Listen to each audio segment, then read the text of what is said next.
Same pero iba. Oras po natin, 1:30 na.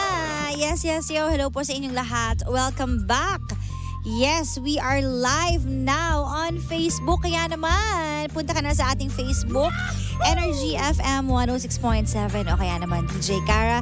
That's DJ Space K-A-R-A. And please like and share this live video para masaya tayong lahat. Kasi parang birthday ko ngayon kasi naka-red tayo, di ba?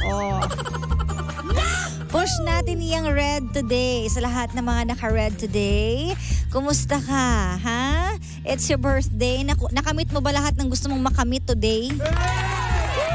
Push na natin yan, ha? Anyways, mga pangga, yes, dahil it's a Thursday ngayon, Throwback Thursday na naman, kaya wag muna tayo mag-throwback for today, no? Mag-planning muna tayo sa future. Yan ang pinakamahalaga sa lahat. Medyo isang tabi muna natin yung throwback, lalo na kung hindi na nakakatulong. Yung mga throwback na lagi mong naiisip, baka nakakasama na kasi siya. So, stop mo na kapag nakakasama na for you. But anyway, sa lahat naman ng mga tea lovers out there na kakatapos lang kumain, tapos nagtsatsaan na ngayon, ako, eto muna ang para sa inyo. Alam nyo ba na meron po tayong MX3 tea with pandan? Ang MX3 tea po ay gawa sa dahon ng mangosteen na hinaluan ng pandan para mas refreshing ang panlasa. Ang isang sachet ng tea ay good for 1 liter of water, either hot or cold. At pwede rin pong dagdagan ng lemon or honey for added flavor para sa buong pamilya. Makakatulong din po ang tea para ma-detoxify o malinis ang ating katawan from any toxins. For more inquiries, visit their website mx3ph.com or call the hotline 0918-8888-693. Ayan. At live na live po tayo ngayon. So pakishare naman po ang ating live. Yes. Kasi bukas, no? Marami ng mga kaganapan, marami nang aalis, may mga magbabakasyon. For sure, ikaw, gagawin mo na rin yung mga bagay na hindi mo nagawa or dadalaw ka na rin sa mga pinangakuan mong dadalawin mo pero hindi natutuloy. Diba? So, bukas is your time to shine. Yes, hanggang Sunday pa yan mahaba-haba, long weekend. So, gawin mo na, okay? Kesa yung bukas-bukas, next week, walang mangyayari sa ginagawa mo, okay? At dahil dyan, eto na nga, kung ready ka na, simulan na po natin ang ating story ngayong araw na ito. Dito lang syempre yan sa Sincerely, Kara.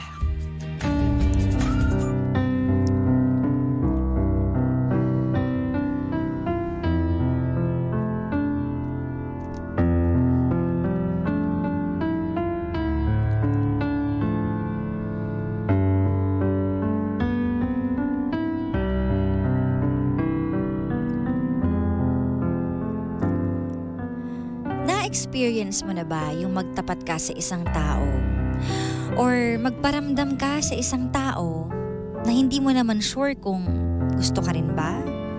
At kaya bang ibalik yung pagmamahal na ibibigay mo sa kanila?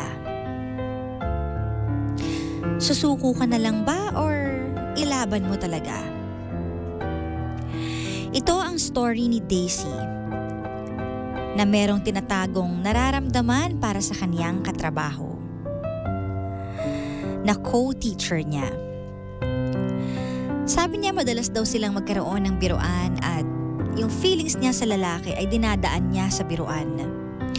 Kaso nararamdaman niya na parang hindi naman talaga ready yung lalaki para sa isang relasyon or hindi ready sa kanya. Kaya lang sa sobrang pagmamahal niya na na-develop na siya, gusto talaga niyang ilaban ang feelings niya.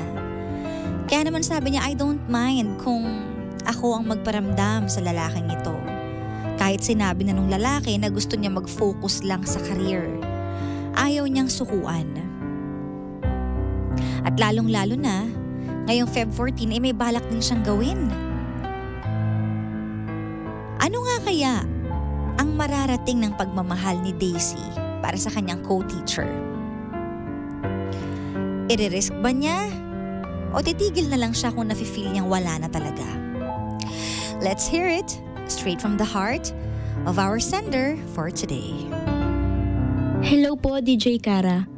Ako po si Daisy. Gusto ko pong ibahagi itong itinatago kong nararamdaman sa aking katrabaho. Hindi ko alam kung paano ko sisimulan. Hindi ko alam kung paano ko sasabihin kasi baka hindi siya maniwala sa akin. Kaya sa pamamagitan ng ganitong paraan na maibahagi ang aking nararamdaman, alam kong gagaan ang aking puso't isipan. DJ Kara, may isa po akong co-teacher. Nakasama ko siya sa lahat ng trainings at parehas yung duty namin. Ilang buwan pa lang naman kaming magkakilala. Pero alam kong magaan naman yung loob ko sa kanya. Nagkukwentuhan kami tungkol sa buhay, sa trabaho, at sa ibang bagay. Kaso nga lang DJ Kara, dumating sa point na nahulog po yung pakiramdam ko sa kanya. Parehas kasi kami ng gustong marating sa buhay. Parehas rin po kaming may karanasan sa pamilya, kaya nagkakaintindihan kami sa lahat ng pagsubok sa buhay. Kaso nga lang DJ Kara, sa nakikita ko, hindi pa siya handa pumasok sa relasyon eh. Sinusubukan ko po kasi siyang biruin last month. Sabi ko sa kanya, paano kung may umamin sa'yo na kaibigan mo na gusto ka niya? Ang sabi niya sa akin, the friendship over. Joke. Hindi ko pa kasi iniisip yung mga ganyang bagay eh. Gusto ko muna mag-focus sa karir ko. Tumatak sa isipan ko yun, DJ Kara. Kaya parang umatras yung loob ko na umamin sa kanya. Pero kahit papaano, may lakas naman ako ng loob para hintayin siya. Siya na kasi yung iniisip ko na makakasama habang buhay. Ewan ko po ba, DJ Kara, kahit walang kasiguraduhan na magkakatuluyan kami, parang handa akong sumugal sa kanya. Ganun ba talaga kapag napamahal? Parang ang hirap po palang umatras kapag dumating na sa'yo at nandyan na po sa tabi mo. Hindi ka na po makapalag sa tadhana. Pero ngayong February po, may balak po akong gawin, DJ Kara. Aamin na po ako sa kanya sa Feb 14. May mga videos and photos na din po akong ginawa para sa kanya. Talagang umabot na sa point na ako na yung nanliligaw sa kanya. Pero wala na po akong pakialam kung babae po ako. Basta mapagtapat ko lang yung nararamdaman ko sa kanya. Okay na po ako. Sana maging worth it po ito, DJ Kara. Wala naman pong masama kung susubukan ko po, di ba?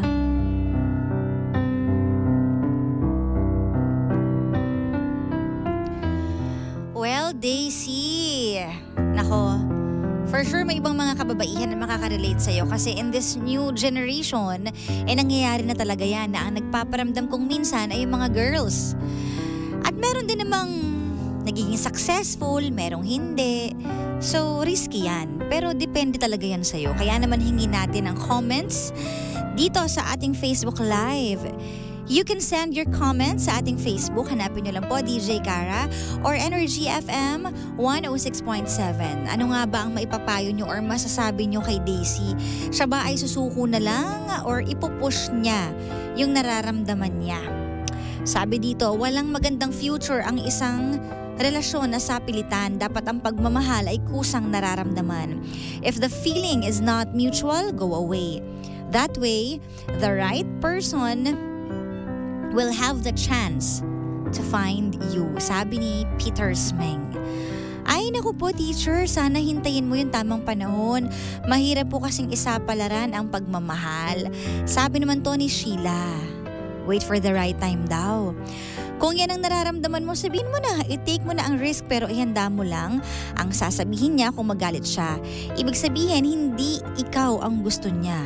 Sabi ni Ate Marilu.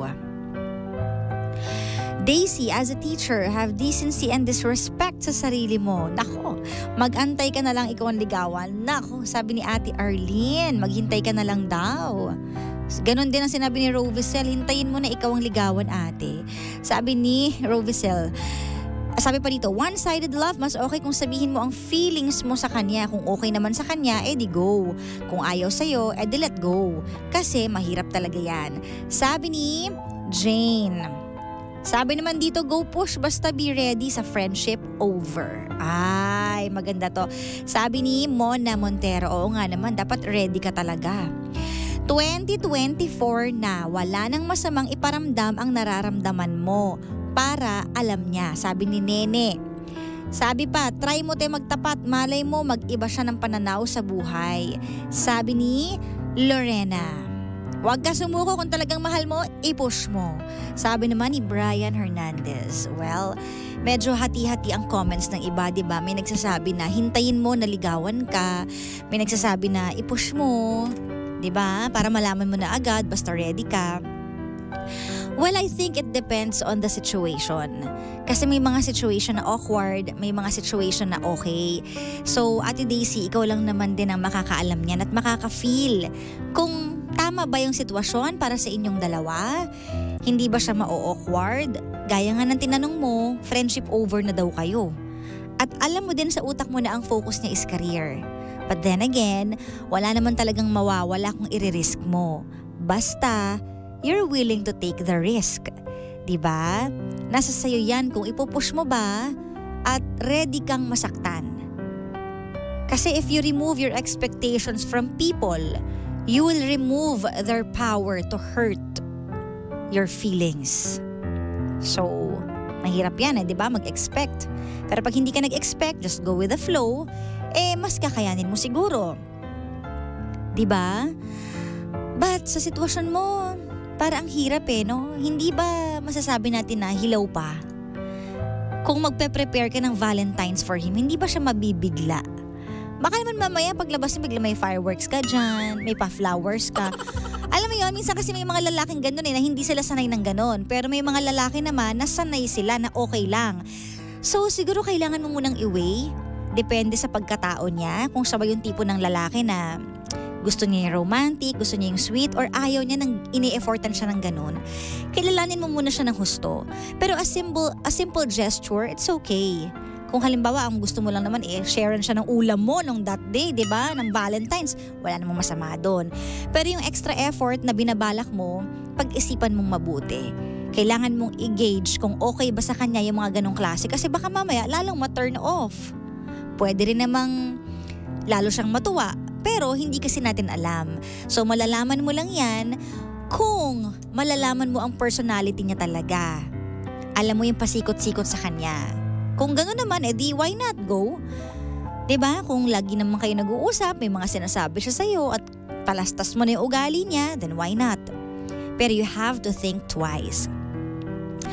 At pagdating naman sa pag-risk sa pag-ibig, of course, wala namang talaga makakapigil sa atin Wala namang ibang makakakontrol sa atin. Pag sinabi sa atin, uy, wag mong gawin yan, nakakahiya, ano ba? O kaya pag sinabi naman, i-push mo na kasi hindi mo malalaman kapag hindi mo pinush. Ikaw pa rin ang magde-decide. Puso mo ang magde-decide. Basta kung ano man ang desisyon mo, dapat willing ka sa magiging outcome at willing ka sa sinabi niya na pwede maging friendship over so hindi mo na siya makakausap. Diba? So isipin mo rin yung mga ganon. Pero nowadays may mga alam ako na naging successful din naman Naging mag-asawa, na babae yung nagparamdam. It depends nga on the situation. Depende yun. So alamin mo munang mabuti kung nasa isang sitwasyon ka ba na feeling mo, ay pwede na. Mukhang okay naman. And then if you're willing to take the risk, then go. Diba? Para alam mo na siguro kung gusto mo nang malaman kung ito ba yung para sa akin o hindi. How bad you want that to happen? It's up to you. Ganun naman ang pag-ibig, risky talaga. So dapat ready lagi ang puso natin.